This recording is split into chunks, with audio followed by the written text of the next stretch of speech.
Hey guys, it's Paul. And this is Louise. And welcome to Dami Mga Lang Podcast. And yeah, I think this is our last episode. Oh my God, nakakawa tayo sila. Thank you, Lord. Yeah. Yes. And right now, ang get up namin is very lecha night actually. So for last day na natin yun. Mapakita talaga natin yung talino ng isang veteranista. Wow. Exactly, partner. We just got off from school and kanina sobrang busy rin natin, no?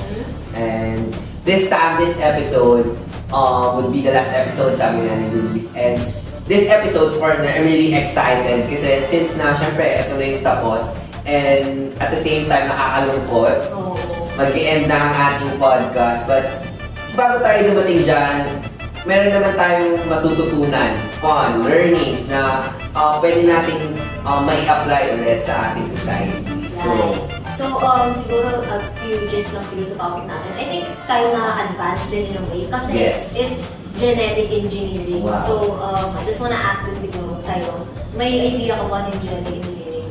I think, syempre, hindi naman total na pag-aralan, pero we have an idea. Parang dito, mas kino-combine or merong interconnection, collaboration between the basta yun partner. Ako din kasi mula looking forward to learn for today. Yeah, so to further start, we're gonna invite two guests, mga letranista din, to further enlighten us on what genetic engineering is. So let's welcome them both, Bright and Seth. Hey guys, welcome. Welcome for my Kumusta naman kayo? How are you? How are you feeling today? Masarap pa rin. Wow!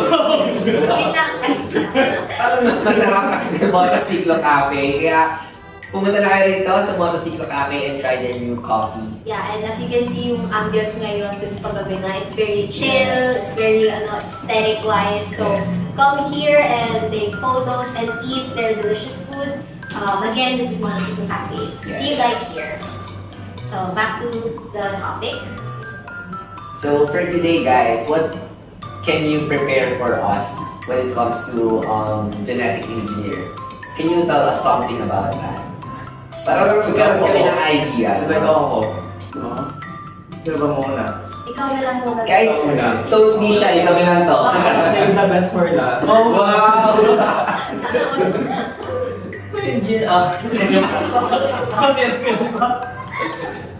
So yung genetic engineering, basically sa 21st century thing for science talaga. So dito na napapasok yung mga sumisikat na terms na cloning, yung mga, when it comes to giving birth, yung IVF, fertilization, then dito na yung, it's really a 21st century thing. Pero nagsimula siya actually 1970s pa by two biochemists. Nagsimula sila by mixing some DNA ng isang mouse. I think doon nag-start mouse from humans, and then from humans, doon na siya nag-evolve from another one, from animals, na sumisikat yung glowfish, yung mga zebrafish, doon siya actually nagsisimula. Okay, so ano lang, kasi medyo advanced yung terms mga cloning, kinebe. So, ang ginawa doon, kumuha ng gene sa iba't ibang... Yes, Is it a species of a mouse or parang ano ba? Actually, nagsimula siya sa mouse. Kung saan parang isang DNA ng, I think, tao, yung minix siya with a mouse. Then, around 1970s, naging successful siya. Ano nangyari doon? Wala lang, yung mouse, naging Naging tao? Naging healthy. So like parang it started to develop the mouse resistance. Ano talaga Can you give us an example of genetic engineer? Para mas lalong ma-visualize natin. Kasi gulong-gulo din kami right now. Ano kasi yung mouse maging tao. And like ginawa kasi yan, like it first started kasi all of the mga genetically engineered na mga individuals, kumbaga naghahanap sila ng something sa isang species na lacking. Tapos naghahanap sila ng isa pang species kung saan nag-excel sila doon. So kumbaga kukunin nila yung part ng genes or DNA nila, tapos ita-transfer, ipapalit doon sa naglala. So kumbaga, mas mag-improve yung isang species. Yeah. Actually, ang genetic engineering, diba since 1970 siya nagawa. Actually, sumikat siya sa isang movie. Alam niyo yung movie na Jurassic World? Familiar. Jurassic World talaga siya nagsimula. May dinosaur ba dyan? O yun nga eh. Diba, sa Jurassic World, patay na yung mga dinosaur. So, diba, namatay na sila. Pero through genomes, may nakuha yung isang scientist na genome ng mga natitirang eggshells, ng dinosaurs na na-discover na bones, doon na nagsimula. Actually, nakuha sila ng DNA ng dinosaur, diba? Pinakita doon yung process of genetic engineering kung paano nabuhay ulit yung mga dinosaurs. Kaya naging doon na familiarize sa tao or especially mga science geeks na pwede pala genetic engineering is something to look forward to. Parang ganun ba? Galing. I see. At least may parang movie concept. Kasi yun nga, parang medyo unfamiliar. Pero Jurassic World, I think, it's a familiar concept na sa akin.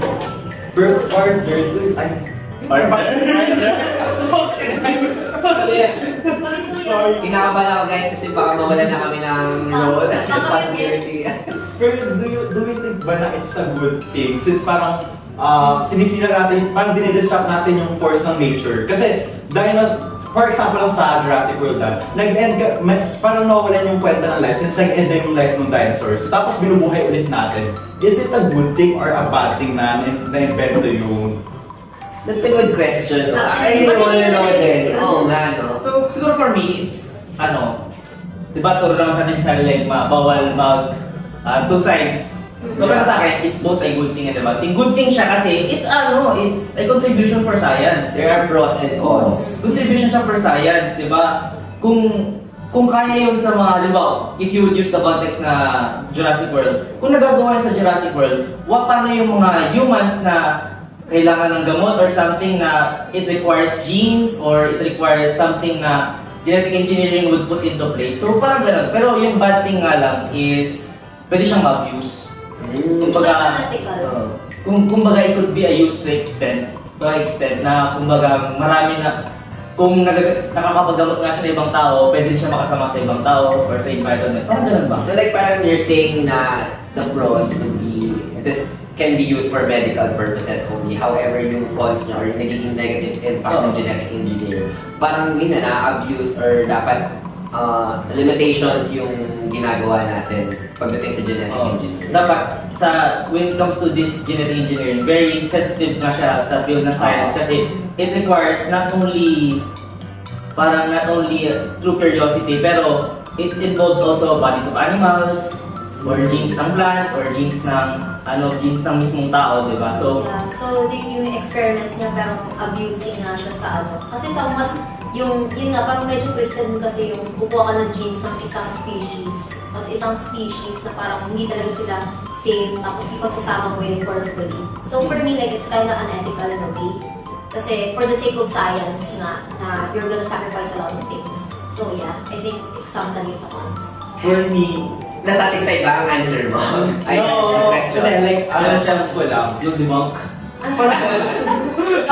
Parang hindi rin natin pwede siya i-consider like medically na, a good thing. Kasi, narinig nyo naman mga spare babies. What's that? Ito yung Can you say it again? Spare babies. Spare babies. Yeah. I don't know if it's the right term, but it's the term that I will be using. So, may sarili naman ng dictionary, no? Ito yung for example, may anak ka, and that child is terminally ill. Like, kailangan niya ng liver or heart or and some parents, gumagawa silang second baby, kumbaga replacement ng mga parts dun sa anak nila. So kumbaga, sabay sila tatanda, pero bigla nagkaka-kidney failure, kukunin nung kidney ng dun sa healthy baby, dun sa bago. Sa super actually there's a movie about it, or series, di ko rin alam. Pero, super unethical niya kasi, syempre sa una, okay lang kasi yung mga baby pa sila parang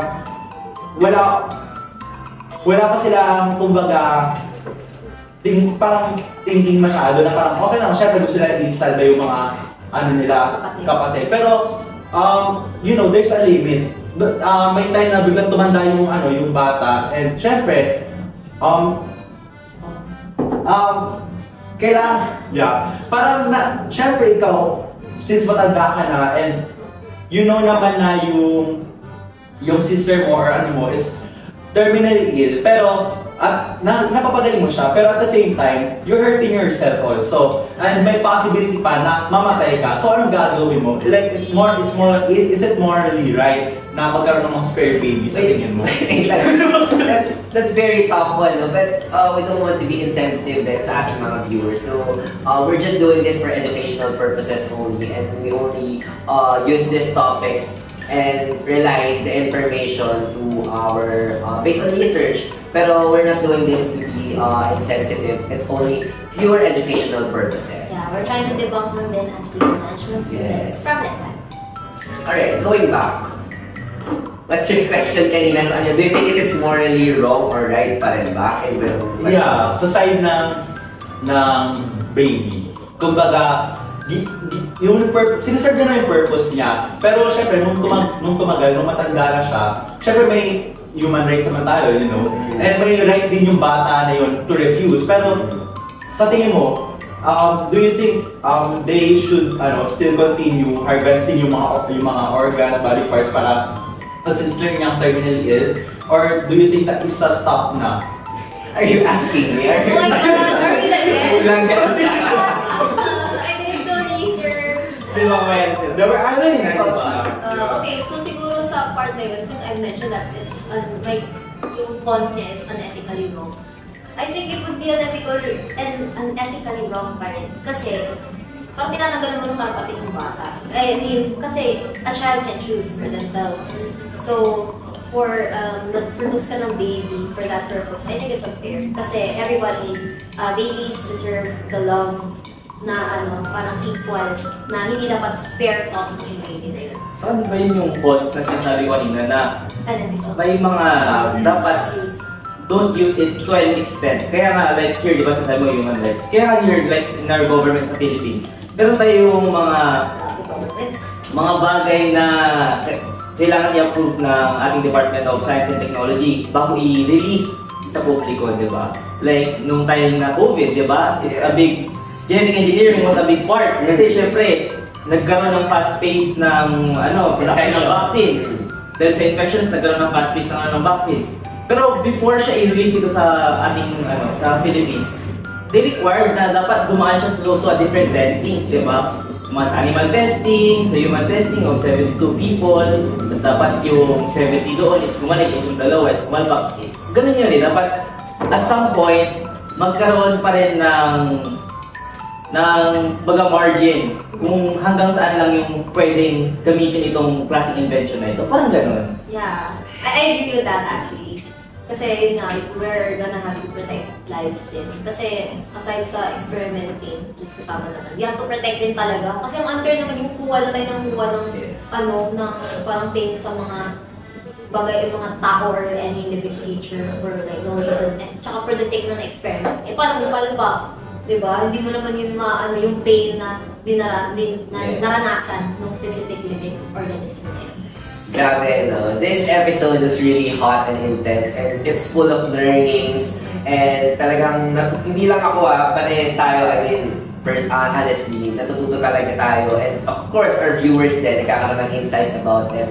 But aside from being serious and being so brainy guys, meron naman questions sa kanila partner. Okay, so mga tayo para medyo lightweight naman. Kasi grabe yung topic namin, scare babies. Gusto. Grabe. Tapos tayo, tinanong pa tayo, what's your thoughts? Tapi ako nagulat. Kaya okay. Hindi ko in-expect yun, guys. Okay, anong podcaster lang. But anyways, I just wanna ask, how was your Arriba Fest? Yun yung pinaka-recent na festivities sa Letran. So we want to ask, kamusta yung Arriba Fest experience? I think not just only the Arriba Fest, but also the whole Colegio Week. Kasi we've been preparing for it and sobrang yung mga sacrifices natin doon. Sobrang dugo ng pinaglabanan natin doon. And kumusta? How is it going? For me, the whole Colegio Week naman was, pag i-rate ko, it was a good 8 out of 10 na week. Siyempre, as a freshie. First time, diba? So, siyempre, 8 out of 10. Siyempre, nagbibigay ka na dyan sa mga susunod na years mo, di ba? May 3 years ka pa na Kulay Week. Tapos syempre, dun sa Arriba Fest, syempre, over, di ba? Nag-enjoy ka ba? Nag-enjoy ka ba? May plus one ka na. Oo, wala. Why? Wala na. Friends lang eh. Ayan, Siyempre, actually guys, we're all friends here, on and off the camp. So, as in, kilala namin yung isa't isa and we don't judge each other. So, alam niyo, if you guys know yung, we listen and we don't judge. If you guys familiar with that. Yun. So, okay kami dito guys, walang personality. Sa outcome, may sasakit ko. Charot! Anyways, ikaw nun, Brian, on your best.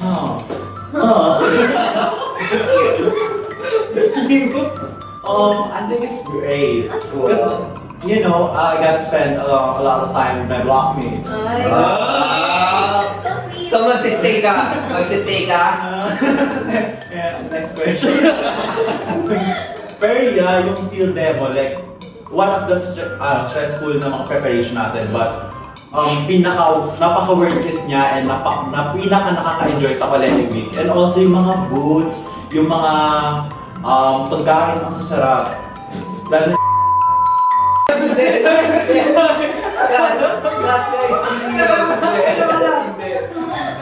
I enjoyed na parang mini concert nila. And yun, there's as a freshie, nagulat din ako kasi nung akala ko nung una, pag-Collective Week, ay, di ako papasok, gano'n. Pero nung nakita ko yung mga booths, pumasok ako araw-araw talaga. Wow! Yeah, pero yun, enough about us. How about you guys? Kumusta ang Arriba Fest?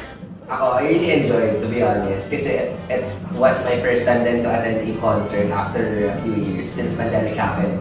And it was fun. Kasi nakikita ko yung mga bata ko, nag-enjoy sa Parang I feel like hindi man ako yung gumagawa nun, nakikil nila yung inner child ko So it was really fun night for me.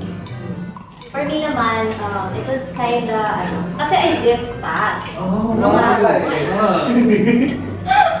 Actually, nung Arriba Fest, dinala ko yung kapatid ko from outside. He's from another senior high school na school. Tapos dinala ko siya sa Letran kasi I wanted him to experience university life.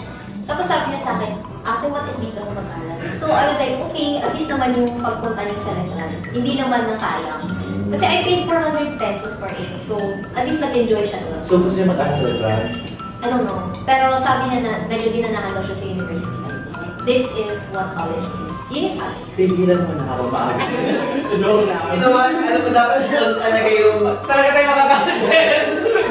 Doon talaga dapat yung sa position namin Tigil mo na yan. Anyways guys, kung baka saan pa ito mapunta, this is the last episode for her. I wish we could have a season 2. Yeah. I'm looking forward for that. And before we end this episode, again, we just wanted to thank Mata Signal for having us here. In-accommodate nila tayo for 3 days. Yeah. 3 days guys, itong room na to, naging napasa amin. Sobrang thank you.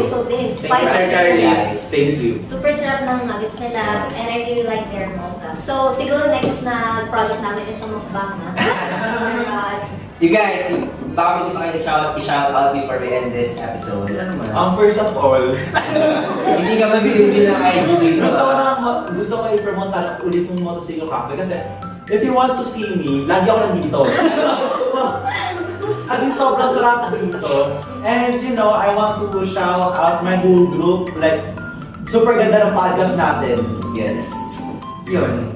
Thank you guys. And again, until from our very last episode, this is Paul. And this is Louise. Thank you for listening to Dami Mamala Podcast. Bye! See you next season 2. Okay, we're done. Hey,